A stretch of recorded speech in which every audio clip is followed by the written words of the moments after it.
Hello friends, welcome to my YouTube channel Spiral Learning. Today we will explain a topic from class 10 science.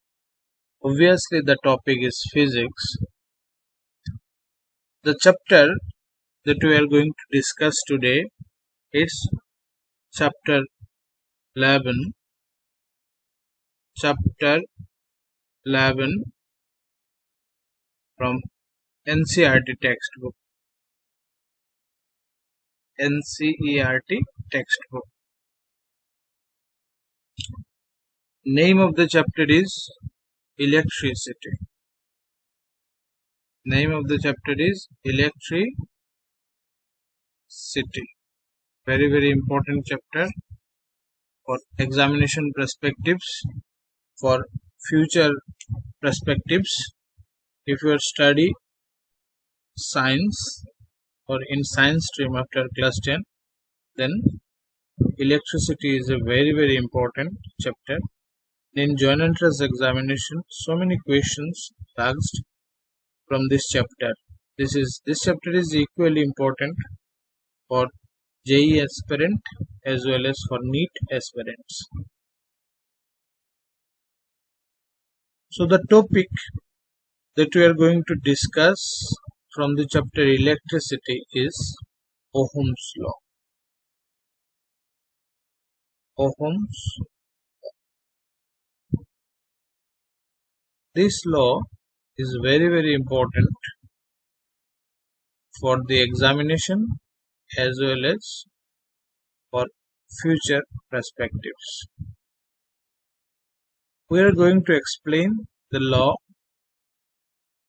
in 4 simple steps. In first step, we are going to define the statement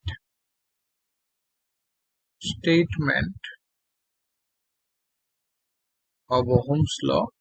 In the second step, we are going to derive its mathematical expression. Mathematical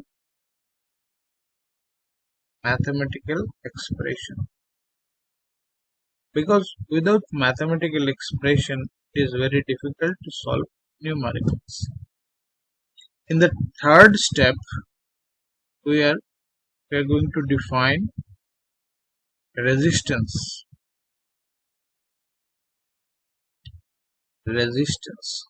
that we define from Ohm's law. And in the fourth step, we will identify the SI unit of resistance. SI unit of resistance. Why SI unit? Why not CGS unit? Because in NCERT they are strictly mandate us that we should follow SI units. So we are following SI units of all the physical quantities that we are going to study. So in the first step we are going to state the statement. First step, statement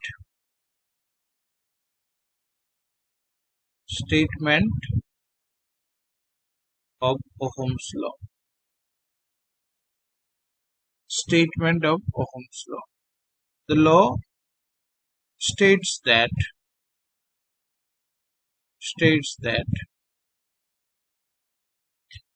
if the temperature and other physical conditions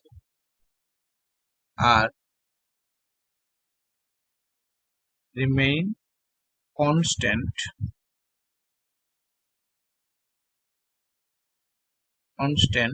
then the potential difference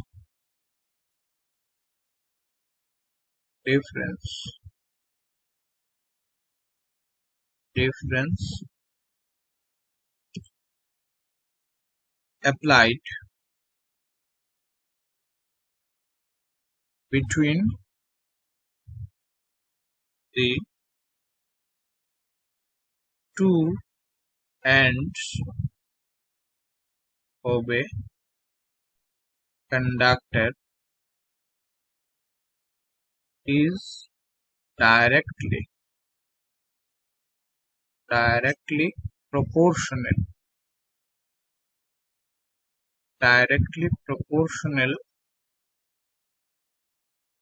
to the current flowing through that conductor. Okay, this is the statement. So we should clarify some basic things from the statement. Ohm's law states that the law states that if the temperature and other physical conditions, here what are the other physical conditions, this should be very clear to you. Okay, it's not necessary to mention the other physical quantities in the examination or in the answer script, but you should know what are the other physical conditions. That's why I am writing here as note. Okay, in other physical conditions we may mention presence of light,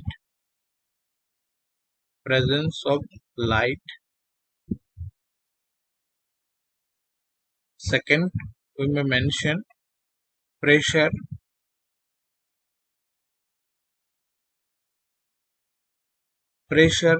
should be constant, otherwise temperature will be increased as per pressure law. Third condition is presence of electric field,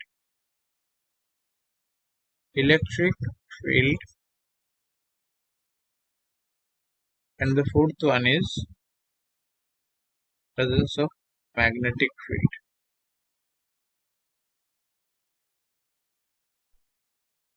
If in the surrounding there is a huge amount of light is falling on the experimental setup, then obviously the temperature will be increased.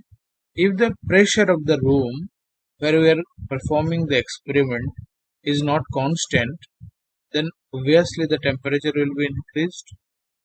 And if in the surrounding table or in the surrounding place where the experiment is performed there is an electric field, then it will impact the Ohm's law experimental setup, and due to this disturbance we are not fulfilling the condition of Ohm's law and we are not able to find the desirable result. Similarly, if there is a presence of magnetic field, it will also impact the experimental setup. So we are considering all these should be constant or should be properly minimized or maintained, that it should not create any impact on the experimental setup. Okay, now now there is a word conductor. We are considering a suitable conductor. We can consider an example of conductor, copper wire. Copper wire can be a suitable example of conductor. And Potential difference. I am writing potential difference as PD. We are applying a potential difference. We are applying potential difference with the help of a battery or battery eliminator. Okay. So for applying a potential difference, a battery is necessary. And due to the potential difference is very necessary, because without potential difference current does not flow. Where there is a potential difference, there will be a flow of current. If the potential difference is same throughout the conductor, then current does not flow through it. Okay, so potential difference is necessary. For maintaining a potential difference, for a constant potential difference, we are applying a battery between the two ends of the conductor. Okay, or a battery eliminator, whatever is suitable for the experimental setups. Now the second step, mathematical expression. Second step, the mathematical expression. Mathematical expression.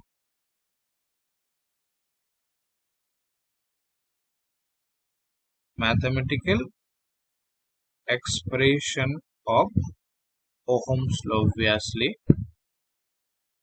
Ohm's law. Mathematical expression of Ohm's law. For mathematical expression, we should draw a conductor with a proper arrangement. That is, we are going to draw a circuit diagram with a conductor, a battery, a key. Okay, this is a conductor. Suppose the name of the conductor is AB, and we are applying a potential difference using a battery. It's a positive terminal. Positive terminal is longer than the negative terminal. The bigger one is positive. This is the sign of polarity. This is very important for doing the circuit. So we need a key. So key should be on. Okay.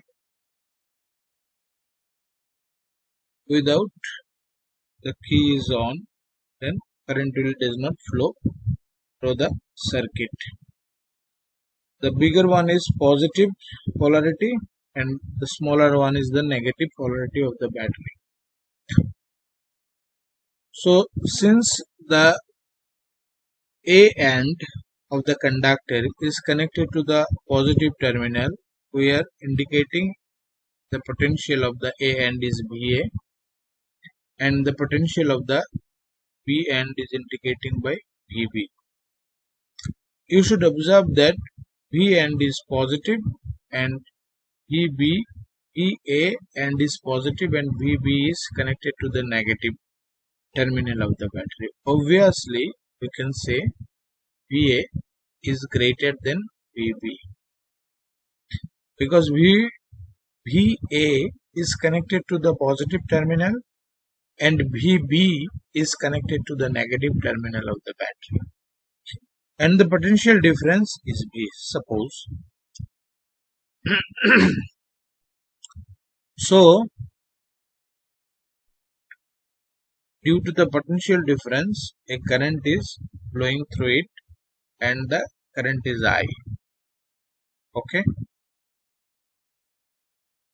current will flow from positive terminal to negative terminal, that is from higher potential to lower potential, but the electron inside the conductor will flow in the opposite direction with flow of current, that is from lower potential to higher potential.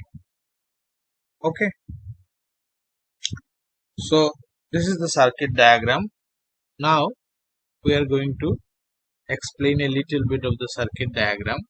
So in the circuit diagram, in the circuit diagram. In the circuit diagram, a conductor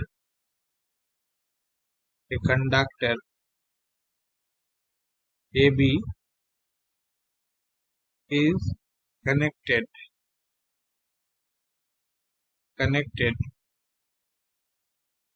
between the two ends of a battery of potential difference. PD indicate potential difference of V volt. Volt is the SI unit of potential difference. Okay. As a result,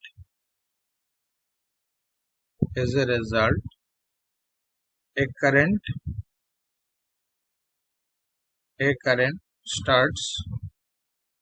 starts to flow through the conductor AB, as shown in the figure. Okay, this description is enough. Now, according to statement of Ohm's law, according to the statement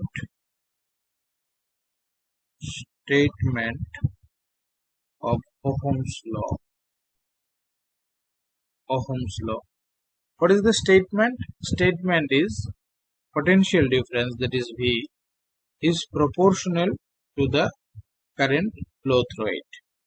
This is the sign of proportionality, proportional to current. Okay. So when it is possible, V is proportional to I, when temperature and other physical conditions are constant. Okay. Otherwise, V proportional to I, it is not possible that V should proportional to I. So this is the condition of Ohm's law. This is a conditional law. So Ohm's law, there are some you can say drawback of Ohm's law. That is, if the temperature is not controlled or the temperature is not constant, Ohm's law is not valid. If the other physical conditions are not constant or remains unaltered, then Ohm's law is not valid. So for these reasons, there are some drawbacks in the Ohm's law. We can say these are the drawbacks, or it's a conditional law. Okay. So we should convert this proportional relation into an equation. So for converting the proportional relation into an equation, we need a constant, and this constant is represented by the capital letter R. So what is R? First of all, we should write here where capital R is a constant of proportionality.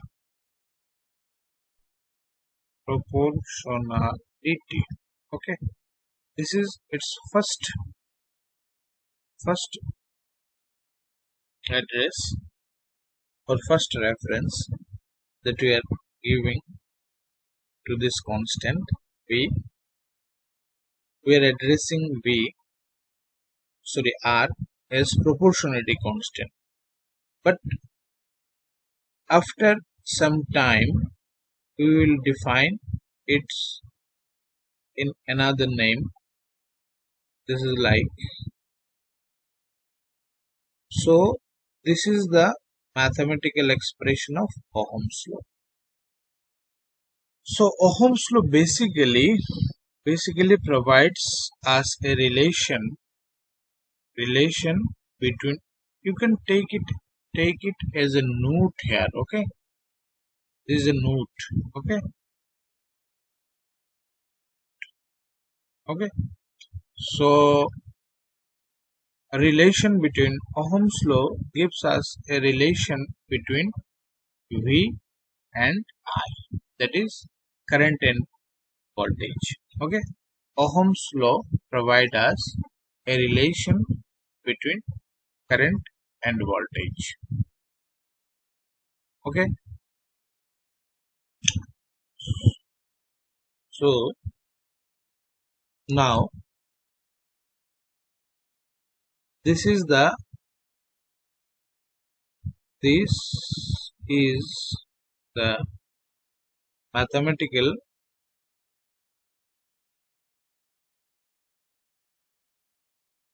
mathematical expression of Ohm's law,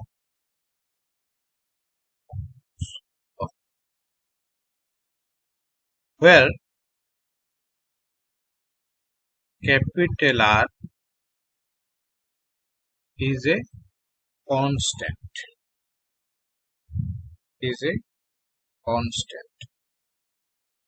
and is known as the resistance of that conductor. That conductor means the conductor AB as per our diagram. Okay, so this is resistance. Here R represent a resistance of the conductor. So this is the mathematical expression, and from the mathematical expression we get a physical quantity which is called resistance. Now the third step. Now we are going to define the resistance, obviously using Ohm's law. The third step is definition of resistance. Definition of resistance.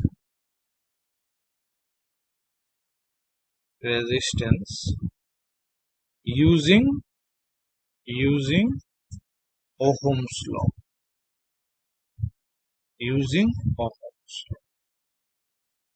Definition of resistance using Ohm's law. So how can we define from Ohm's law?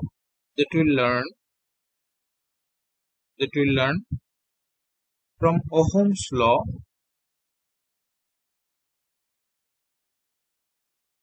we can write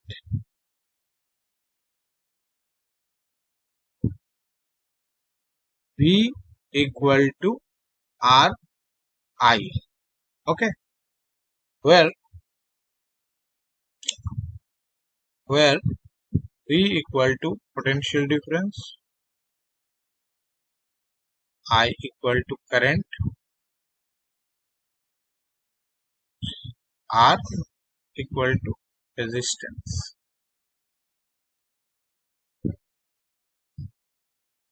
Okay, then R equal to V by I. Okay, so R equal to V by I. This is the definition of resistance. So we can define, that is resistance is the ratio of potential difference and current, or we can say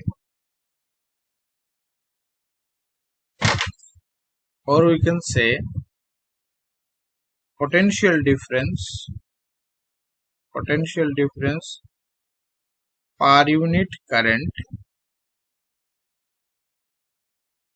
is called resistance. In this way, we can define resistance from Ohm's law. Now the fourth step. In the fourth step, we are going to explain the SI unit of resistance. Resistance is a measurable physical quantity. Resistance, since it is a measurable physical quantity, so we need a unit. Okay, without unit, it is very difficult to measure that physical quantity.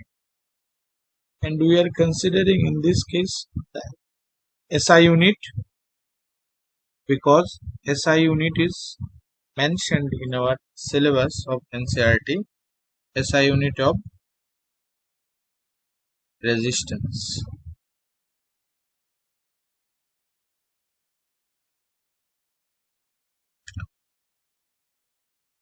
As we learn, we know from Ohm's law, Ohm's law, resistance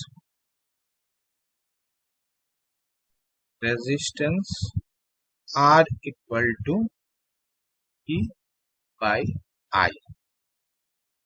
Okay, so V is the volt. The unit of V is volt, obviously, and the unit of current in SI system is ampere. Ampere is symbolized by A and volt is symbolized by V, so we can say volt per ampere is the unit of resistance, and volt per ampere is practically defined by the word ohm.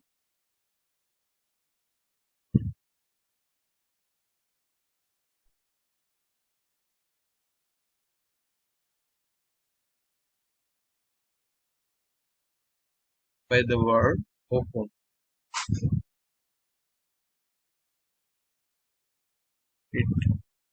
By the word ohm. Wait a minute. Yes, now it's clear. Ohm. According to the name of the scientist, it is symbolized by this letter. This is called omega. Okay. So, what is the unit of resistance? Ohm is the SI unit of resistance, and this is the symbol of ohm. In the bracket, we are showing the SI unit of resistance. I think that's all that we are going to discuss in our today's video. So let us sum up what we discussed. First of all, we discuss the statement of Ohm's law. In the statement of Ohm's law, we explain that current potential difference is proportional to current uh, on some conditions. What are the condition? That condition of pressure, condition of presence of light, electric field and magnetic could be constant, and when these things are constant, then V proportional to I. Since this is a proportional relation, we need a constant of proportionality, and here this is R. So basically Ohm's law gives us a relation between potential and current. Okay, so basically it gives us a relation of potential difference and current. So R is the resistance, and it is represented by capital letter R, and the SI unit of resistance is ohm, and resistance is defined as the ratio of potential difference and current. I think that's all for today. Thank you for watching my video. If you feel it is effective, for you. Please don't hesitate to subscribe and like the video and share the video with your friends. Thank you again.